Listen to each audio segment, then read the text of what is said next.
going to learn about similar figures. We're going to begin with our explore activity, combining transformations with dilations.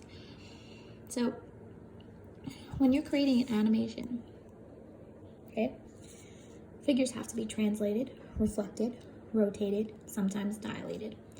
As an example of this, you're going to apply the indicated sequence of transformations to the rectangle. This is the one we're starting out with. Each transformation is applied to the image of the previous transformation, not to the original. So that means each one of these you're going to have to do separately. So first you're going to apply this transformation, which is a translation, x plus 7, y minus 2. So that means going to the right 7 and down 2. After you've done that, you're going to apply this transformation, which is keeping the x and changing the y, which means reflecting over the x-axis. Then you're going to do a rotation 90 degrees around the origin clockwise, then another translation, and then a dilation. And then when you finally do that, you're going to write the coordinates of that final rectangle. Okay, so you're going to do this on your own, and then we're going to talk about it. So go ahead and pause and do all these transformations and then unpause. Okay, so if you finish all this, it might take a second, but if you finish all this, this is what the result should look like. Here's what we started. When you translate, doing transformation A, this is the rectangle that you get. It just moved over right 7 and down 2. Then you do a reflection across the x-axis, giving us this B as a result. Then we rotate clockwise around the origin, which gives us this result. I wrote the rule just in case.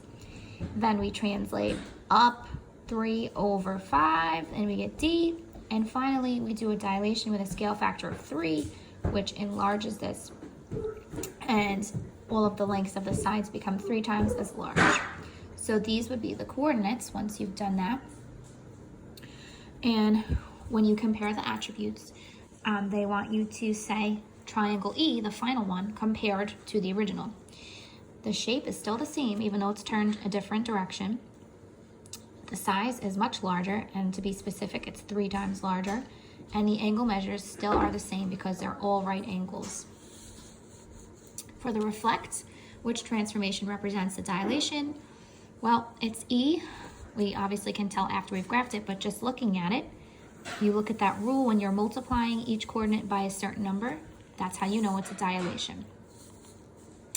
And then finally, number 2, it may have been confusing if you read it on your own, but just to clarify, a sequence of transformations containing a single dilation is applied to a figure. So they're saying, imagine you just took one, sorry, I got cut off. Imagine you just took one rectangle and then dilated it. Would it still be congruent? Obviously, the answer is no, because if you're dilating it, it's either making it larger or making it smaller. So the shape remains the same, but the size has now changed. So in order for 2 figures to be congruent, the size has to be the same as well. So in this lesson, what we're going to be talking about is similar figures. So instead of them being congruent, when you do a dilation, the shape is still the same, but instead of being congruent, the size is different, so that means that they're similar instead. Okay, so let's take a look.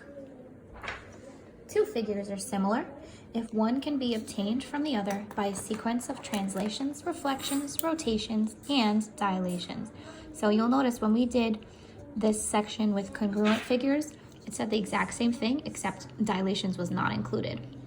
So if you can get one shape from another by doing some translations and reflections and rotations, it stays congruent the whole time. If you throw in the dilations there, now you've got similar figures instead, because they still have the same shape, but now their sizes are different. So just quickly, if we were in class, this is what I would have had on the board for you. Congruent is same shape and same size, okay? And similar is same shape, but a different size now. Okay, and this is super, super duper important, okay? So make sure you star it, write it down somewhere, anywhere. So when we're told that two figures are similar, that means that there must be a sequence of translations, reflections, rotations, and or dilations that can transform one into the other. So this is just like the lesson we did in the previous module, where we were stating a sequence of transformations that could bring one shape to the other. So now we're doing the same thing, except the only difference is that we are throwing in the possibility of there being dilations now. So for example 1, we're going to look at this little a and the larger b. What we're going to do is we're going to identify a sequence of transformations that could transform a into b. Then we're going to say whether or not they're congruent, or if they are similar. So hopefully you right away can say that these are going to be similar instead of congruent, because they do have the same shape, but they have a different size. They're not the same shape and the same size. So I kept this in the lesson, which I don't usually do, because they kind of are talking you through the thought process, which I thought was pretty helpful. So in this case, both of the figures are squares and their orientations are the same. So remember, the orientation means the direction that it's facing. So if the orientation is the same, that tells you that there was no reflection and there was no rotation. So the only possibility of the transformations that we call quote-unquote rigid transformations, where the size doesn't change, could be a translation, because nothing has turned, nothing has flipped. It's all the same. All that's been done is that it's moved up and over. So all we have to do is count and see how many that would be. Okay? So what we're going to look at is the fact that it's not just the location that's changed, the size has also changed. So we're going to figure out what the scale factor is. Okay? So first, let's count. We have a length here of 2 and a length here of 4. So the dilation scale factor, remember, you take your image and divide it by the original. So we went from 2 to 4. So to find that, we do 4 divided by 2, which is 2. So the scale factor is 2. So the first thing that's been done is a dilation with a scale factor of 2. Okay? And then once that's done, we're going to decide how many units up and over this has gone.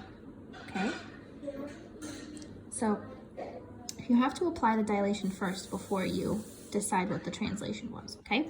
So after we do this dilation, this point 1, 1 is going to become 2, 2. Okay? This one, negative 1, 1, will be negative 2, positive 2. This point, 1, negative 1 is going to be 2, negative 2. And then negative 1 will be negative 2, negative 2. This would be your figure after it's dilated. And now we're going to be able to figure out how many units it's moved up and over. Okay, so pick one point. Let's just use this point here. I'm going to use a different color to make it a little easier to see. And let's see how many units over it's moved to get to this point. 1, 2, 3, 4. So it's moved over 4 to the right 4, which means x plus 4. And then it's moved up 1, 2, 3, 4, 5, 6. So that's y plus 6. Okay. So that means first thing that happened was dilation, and then there was a translation to the right 4 and up 6. Okay. So if you were going to write that algebraically, it would look like this, which I wrote up there, x plus 4, y plus 6. And when you write out your sequence of transformations, you can always write it out in words. So a sequence of transformations that will accomplish this is a dilation by a scale factor of 2, centered at the origin, followed by the translation.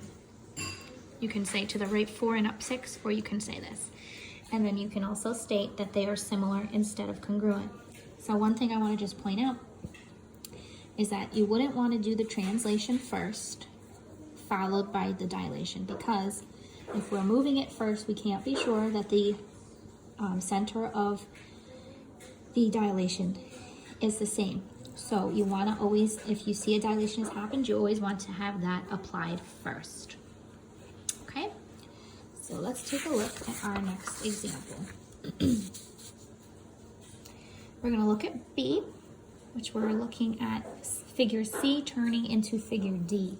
Okay, so it's slightly different. In this case, it's starting larger and becoming smaller. So when we do our dilation, we know it's going to be a reduction. They're telling us to include a reflection, but if we didn't know that, we could just look and see that they're facing the opposite way, which generally means that a reflection has occurred. Okay, and then when we're done, we're going to say if they're congruent or similar. Okay, so the first one we're going to do with a reflection, and then the second time we're going to talk about how it could have been done with a rotation instead, because sometimes there's multiple ways to do this. So let's think about it. First, remember we want to say if there was a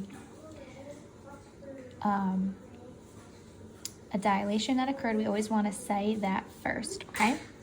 So let's take a look at the lengths. We're starting with this one.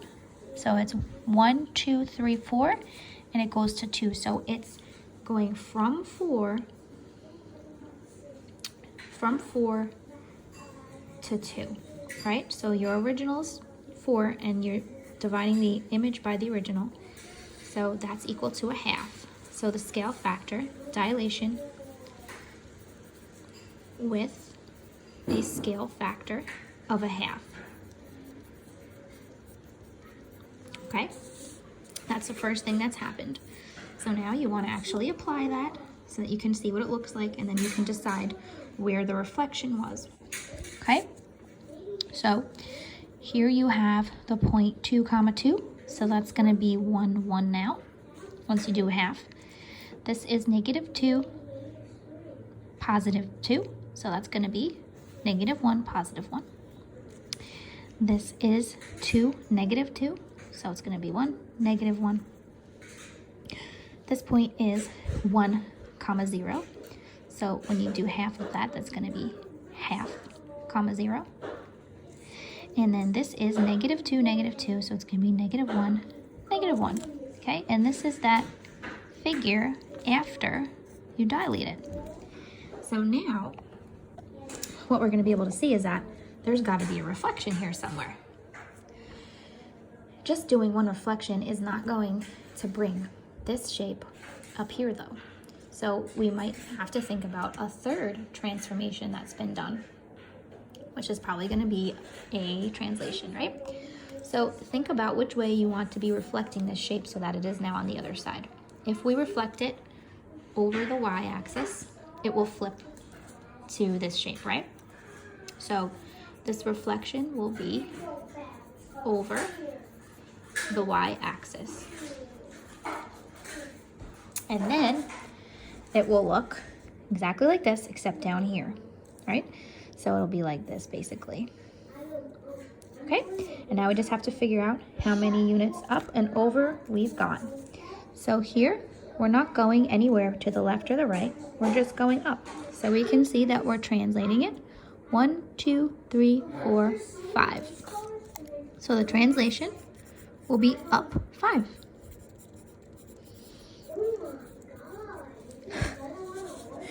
Translation up 5. Okay, so this would be your sequence of transformations, and you can, I like to write it out in steps like this, and when you write it out as a final answer, you can say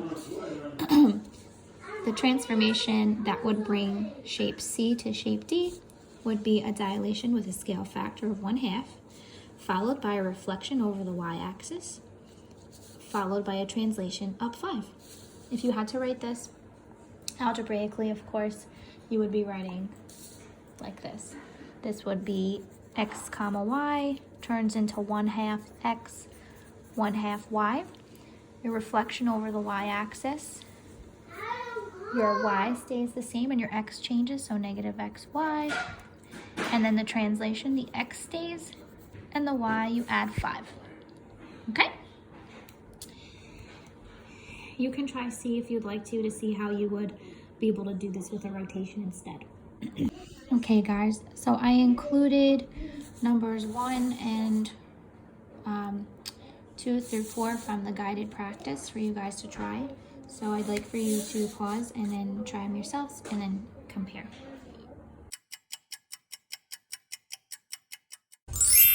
All right, here is the solutions. When you do a reflection over the y-axis, you get A, and rotating it 180 degrees around the origin, you get B.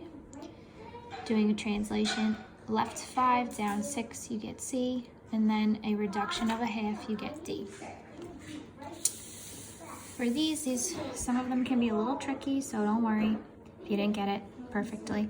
Also remember that sometimes there are more than one answer. To get figure B from figure A, you can reflect it over the x-axis so that it's facing the same way as B, and then translate it to the right 5 and down 6. I also wrote the algebraic rules too. To go from figure A to figure C, you need to see that it's a rotation. If you look at what this will look like when you do a rotation, if you're doing it counterclockwise, it will look like this, and then it would need to be translated up and over. So if you do the translation first and you bring it up 6 into that spot here, then when you do the rotation, it'll be exactly in the right spot. So if you translate it up 6, this would be the algebraic rule, and then rotating it 90 degrees counterclockwise. For figure D, you can see you need to dilate it. In order to figure out this dilation, you need to count. So if you count 1, 2, 3, 4, it's going to 1, 2, 3, 4, 5, 6. When you divide 6 by 4, you'll see the scale factor is 1.5. Just use your calculator for that. So you do that dilation first, and then once you've done that, you'll see you have to translate it to the right 3 and up 5. Okay, guys?